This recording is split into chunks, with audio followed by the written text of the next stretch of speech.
Hey, it's Dr. Joe. On today's video, we're going to go over how to perform some myofascial release work and strengthening of the rotator cuff. Before we do, if you haven't done so already, visit my website, okramedhealth.com. We have a full line of fascial release products. Everything is in stock and ready to ship out. Also, big year. We're trying to get to 100,000 subscribers by the end of the year. So I'd really appreciate it if right now you just took a second, subscribe to my channel, Med Health on YouTube. Click that little bell notification. It notifies you every time I upload a new video. And at the end of today's video, if you find the information helpful, I'd appreciate a thumbs up.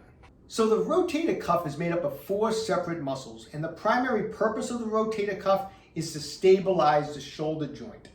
Your shoulder is only as strong as it is stable. So if you have an injury to the rotator cuff or a tear in the rotator cuff, and you're going into the gym to do a shoulder press or a bench press, you're not going to move a whole lot of weight. I don't care how big your deltoids are or how big your pecs are. If you don't have that stability from the rotator cuff, you're going to have problems, and you're going to have problems moving weight. You need that stability. When you're about to do a lift, say I'm about to do a bench press, before the major muscle groups kick in, the rotator cuff needs to fire first, stabilize the shoulder, and then the larger muscle groups will move that weight.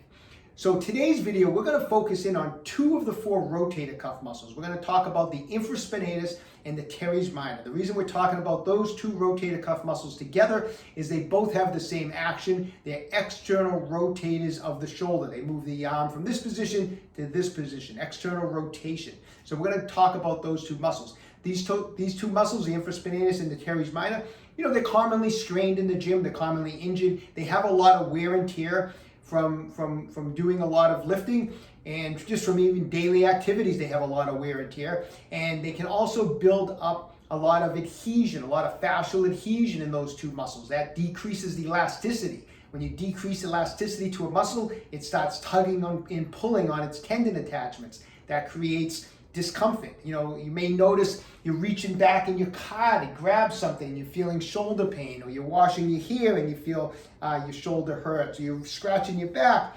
You may notice it on a day-to-day basis, shoulder discomfort, and it can be that infraspinatus and the teres minor causing your problem. That area could be restricted. So what we want to do in today's video is 2 primary things with those 2 muscles. One is I want to go over how to do some myofascial release work to help restore normal elasticity to those 2 muscles.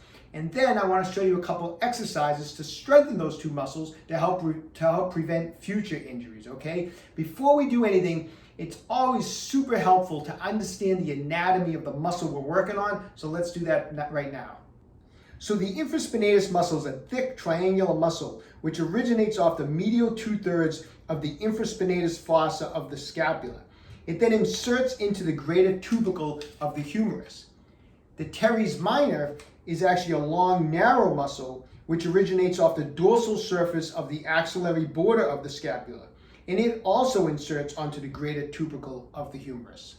Okay, so we're going to get into some myofascial release work. 2 quick points to make. One is, as we mentioned, these are external rotators. So when you externally rotate, these muscles are contracting and they get shortened. When you have adhesion buildup and their scar tissue buildup, it restricts the tissue. The tissue is in a shortened position. So you may notice when you have adhesion in those 2 rotator cuff muscles, restriction on internal rotation. So movements that require internal rotation may feel restricted and it may hurt. Other thing is when we're doing the fascial release work, as you saw in the diagram, both of these muscles are located underneath what's known as the spine of the scapula. It's this bony ridge that runs across the scapula. It's part of the scapula, and both of these muscles are located underneath it. So when we're doing the fascial release work, you want to make sure you're getting in the right position. We want to be underneath the spine of the scapula, okay? So how are we going to get on those muscles? Are we going to roll on a foam roller? I don't think so. I mean, I've seen people try to do it. I mean, you're not going to get those 2 small rotator cuff muscles with a huge foam roller. We want to get in there with a massage ball, preferably a small massage ball. So this is a Tai Chi ball from Med Health. This is a regular size ball. We have them in mini version for smaller people, and we have them in max versions for larger people for this area. This is perfect for working on the rotator cuff. It's small, it'll fit in right where I was talking about, and the spikes will help dig and break up adhesion, okay? So here's what we're gonna do.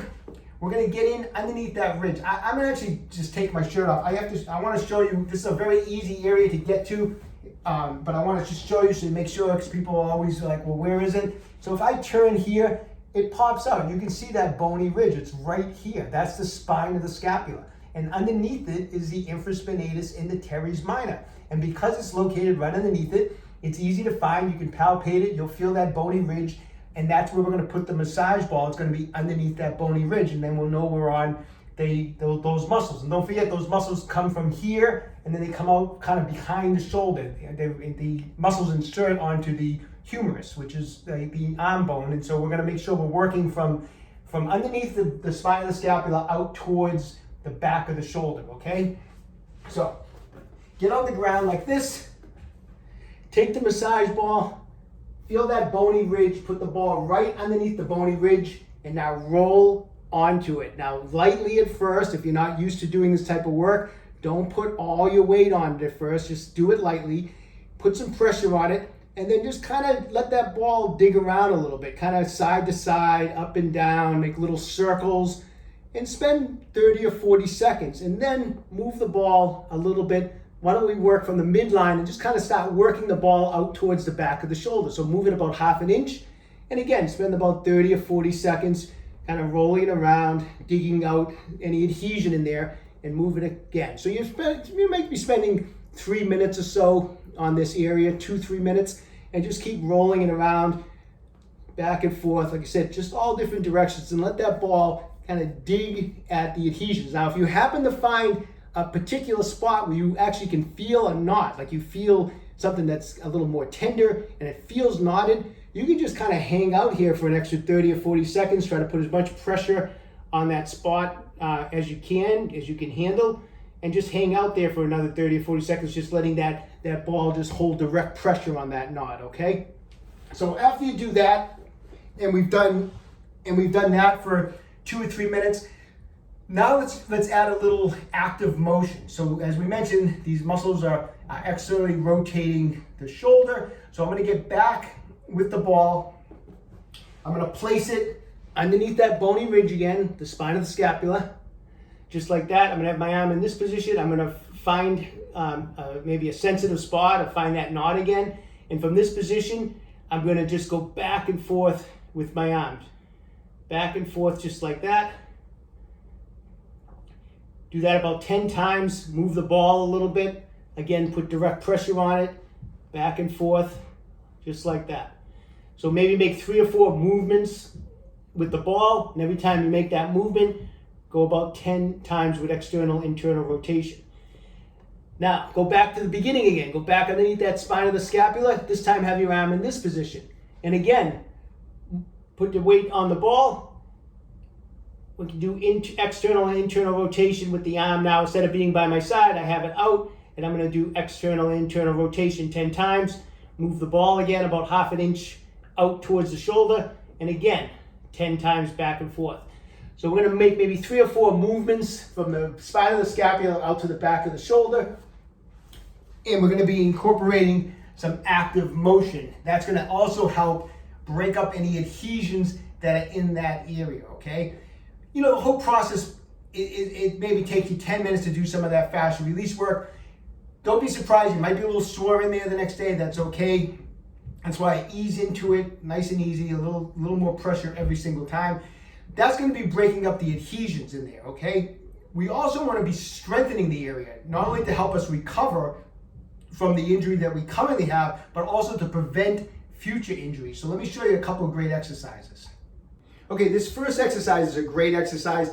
I use this all the time prior to a shoulder workout or a chest workout, just to warm up the infraspinatus and the teres minor. So you can use it as a warm-up. You can do it on off days just to continue to strengthen those 2 rotator cuff muscles.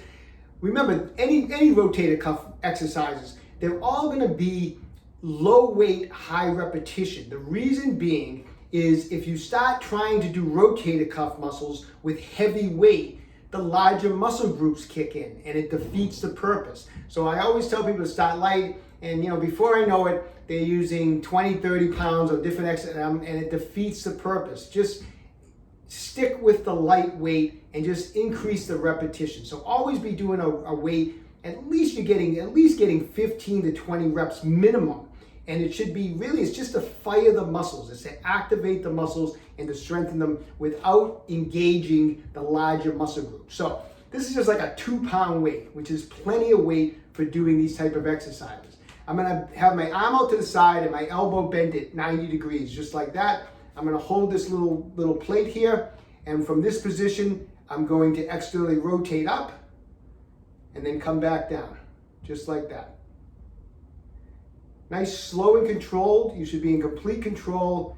You should feel some good blood flowing through there. Sometimes you start, as you get into the higher reps, you might feel like a kind of a burn back in the rotator cuff area, back in the infraspinatus, Teres minor area. That's awesome. Do 3 sets of a minimum of 15 to 20 on each side. Next up, another great exercise for those 2 muscles.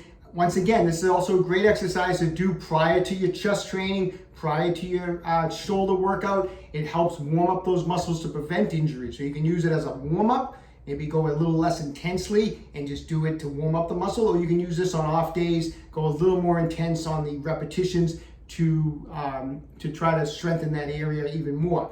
So the idea of this, once again, this is now we're using a band for this. I have a band hooked on down at the squat rack over here. Once again, light resistance on the band, minimum of 15 to 20 repetitions. There's nothing wrong with, sometimes I'm doing 30, 40 repetitions on this exercise. And it's important how this is performed. So when you stand like this and the band is pulling your hand in that direction, there's 2 sections to this exercise. The first is you have to lock the shoulder into position. So the first part of this exercise is simply to rotate the shoulder back. Okay, so that's part 1. Rotate the shoulder back. So the chest comes out, the shoulder blade goes back. From this position, now I'm in the position to externally rotate and work those muscles. So I don't want to be doing this, really quick. I see people doing this a lot of times. Break it down. You're standing up straight, the shoulder comes back, externally rotate, nice, slow and controlled. Come back, slow and controlled, let the shoulder come back. Pull the shoulder back, externally rotate.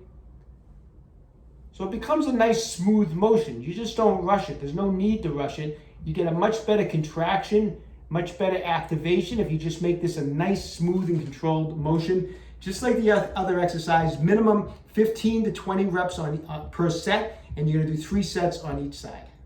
So I hope you found today's information helpful. Remember, you have to be consistent. Doing these techniques, the myofascial release work, the exercises, just doing them once or twice is not usually gonna solve a problem. You need to just be consistent. I'd be working at this either every day or every other day over the next several weeks. Best of luck to everybody. Stay young and train hard. Hey, don't forget, visit the website, okramedhealth.com. Full line fascial release products. Those Tai Chi balls are in stock and ready to ship out. Any questions about exercises or injuries, just leave me a comment in the comment section down below. I do the best I can to get back to everybody. Also, take a moment, subscribe to my channel, Okra Med Health on YouTube. And remember, Okra Med Health is here to keep you fit forever.